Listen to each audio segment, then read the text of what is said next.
ये कहानी एक ऐसी युवती की है जिसके लिए प्रेम पूजा है। जीवन के उतार चढ़ाव से लबरेज ये कहानी कुछ उस दौर से गुजरती है जहां नायक देश प्रेम के प्रति समर्पित है।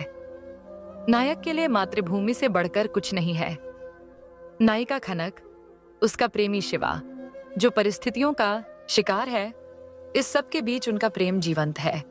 प्रेम की एक अद्भुत कहानी जो जोड़ कर रखती है रिश्तों को।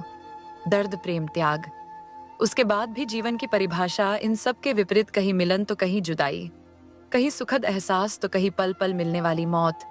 ऐसे ही पड़ाव से निकलकर जीवन जी लेने की एक अनोखी कहानी। राणापुर झाबुआ मध्य प्रदेश भारत सफर का आगाज 3 नंबर प्लेटफॉर्म। पहली बार इस नए शहर में आई थी यमिनी। ज्यादा तो परेशानी न हुई, पर एयरपोर्ट से स्टेशन की दूरी 30 किलोमीटर के आसपास थी। टैक्सी ने ट्रैफिक की वजह से 1 घंटा पूरा बर्बाद हो गया, पर समय पर पहुंच गई, यही गनीमत थी। मोबाइल पर रिंग बज रही थी। स्क्रीन पर नाम देखकर यामिनी के चेहरे पर मुस्कान आ गई। खनक का उल्लास साफ झलक रहा था यमिनी के चेहरे पर। देख, तेरे शहर में पहुंच गई। धन्यवाद यमिनी, मुझे बहुत खुशी है। तुझे रिसीव करने में समय पर पहुंच जाऊंगी। खनक बोली। थैंक्स यार, मिलते हैं। Phone cut. अब तक काफी लोग बैच पर बैठ गए थे, अभी गाड़ी आने में कुछ समय था। खनक के बारे में सोचने लगी यामिनी की नजर बैग पर पड़ी। उसने बैग अपनी ओर खींच लिया और कुछ ढूंढने लगी। हाथ बाहर निकाला तो उसके हाथ में पीले वर्क की डायरी थी। यामिनी पन्ने खोलने लगी और उस डायरी में कुछ बातें उसके जहन में घूमने लगी। उसे डायरी के बीच एक तस्वीर नजर आई। ओह, ये तो शिवा है। तो क्या खनक का प्यार शिवा था? ओह, शिवा नजरें चुरा रहा था खनक से, पर खनक उसकी आंखों में कुछ तलाश रही थी, पर वो उससे कुछ छुपाने की कोशिश कर रहा था। उसकी खामोशी खनक को चुभ रही थी। आखिर ऐसा क्या हुआ था? शिवा पहले तो ऐसा न था। खनक के सीने में कुछ दहक रहा था। शायद शिवा के लिए वो गुबार था जो वो 2 साल से न कह पाई थी। और क्या शिवा उसकी बातें नहीं समझता? बस उसे एहसास करा रहा है कि उसे खनक की परवाह नहीं। सारे वादे क्या झूठे थे? कुछ गरम सा लुढ़क कर कच्ची जमीन पर गिरा और झब हो गया मिट्टी में। शायद वो इतने दिनों से दबा गुस्सा या प्रेम या कुछ और। कैसे समझाए शिवा को? एक एक पल का हिसाब। घुटन। मम्मा चलो। हाँ, खनक बोली। शिवा कुछ ही दूरी पर बैठा था। खनक की बेटी ने खनक का हाथ थाम लिया।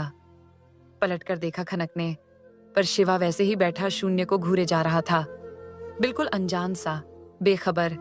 खनक को झुंझलाहट हुई। आखिर कैसे कोई इतना मतलब परस्त हो सकता है?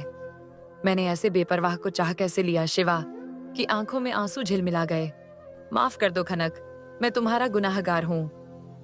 शिवा खड़ा हो गया।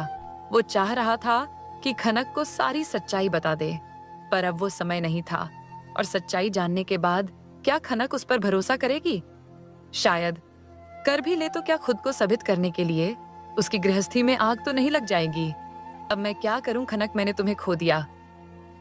शिवा घुटने के बल बैठ गया, हाथों से अपनी आंखें ढक लीं और सिसक पड़ा। शिवा की यादें उसे कुछ साल पीछे ले गई। वो उन पलों में खोता चला गया। वो शाम कुछ मधोशी भरी थी। जूही के सफेद फूलों की खुशबू चारों ओर बिखरी थी। खनक ने सफेद सूट पहन रखा था। ढानी रंग की चुनरी ढलती सी सिंदूरी शाम को मोहक बना रही थी। दूर से शिवा उसे जाने कब से चाहत भरी नजरों से देख रहा था। खनक खुद में खोई थी। अच्छा हुआ जब वो आज यहाँ आ गई। घर वाले बाप रे दिन भर ज्ञान देते हैं। पीछे से किसी ने पीठ पर ढप्पा दिया। खनक चौंक गई। वो कौशंबी थी। कौशंबी, यार तू भी हद करती है। क्या हुआ? किसके ख्यालों में खोई है? किसी के नहीं? अरे बता भी दे। कौशंबी ने चुटकी ली। अरे कौन मुझे ख्यालों में बसाएगा? अपनी बदनसीबी पर रोएगा? खनक बोली। चल हट झूठी। कौशंबी ने छेड़ा। चल, नहीं बताना है तो मत बता, नाटक मत कर। ये लो, यहाँ कुछ हुआ नहीं। और इन्होंने डोली मांगा ली। देवी, ऐसा कुछ नहीं है। घर वालों के बारे में सोच रही थी। अच्छा, बीच में बात काटी कौशंबी ने। घर वालों की घर वाले। बता बता झूठी, अब तू पिटेगी मेरे हाथ से। कौशंबी आगे आगे भाग रही थी और खनक पीछे। कुछ ही देर में कौशंबी बैठ गई। दोनों सहेलियों की नोक झोंक कुछ ही दूर खड़ा शिवा सुन रहा था। उनकी बातें सुनकर मुस्कुराहट के भाव उसके चेहरे पर आ जा रहे थे। खनक की आवाज की खनखनाहट शिवा के दिल में उतर गई। उसकी मासूमियत कितनी भोली अल्हड़ है, जैसे कोई गुड़िया। Oh sorry. शिवा कुछ बोलता उसके पहले वो दोनों आगे बढ़ गई। कौशंबी तू कब सुधरेगी? वो बेचारा क्या सोच रहा होगा कि कैसी निर्लज्ज लड़कियां हैं जो धक्का मुक्की करती हुई चल रही है। वो सोचे उसकी बला से, हम तो भाई ऐसे ही हैं, ऐसे ही रहेंगे। कौशंबी ठहाके मारकर हंसने लगी। कल ही मेरे रिश्ते की बात आई थी। अच्छा क्या हुआ, जल्दी बता। खनक ने उत्सुकता से पूछा। ज्यादा खुश मत हो, मैंने ना कर दिया।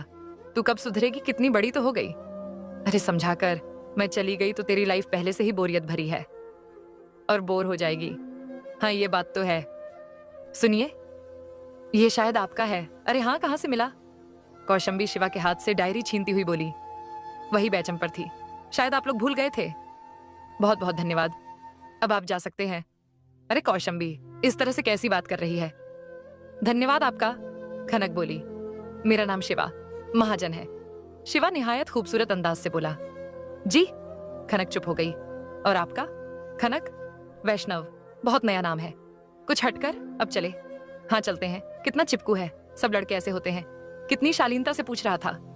कुछ शब्द शिवा के कानों में अभी तक गूंज रहे थे। ऐसी थी शिवा और खनक की पहली मुलाकात। फोन कब से बज रहा था। शिवा ने जेब से निकाला। छोटी बहन नियति का था। भैया कहाँ हो? पापा को शायद अटैक आया है, मैं हॉस्पिटल जा रही हूँ, वही आ जाना। ठीक है, मैं पहुंचता हूँ। शिवा ने बाइक स्टार्ट की और हॉस्पिटल की ओर बढ़ गया।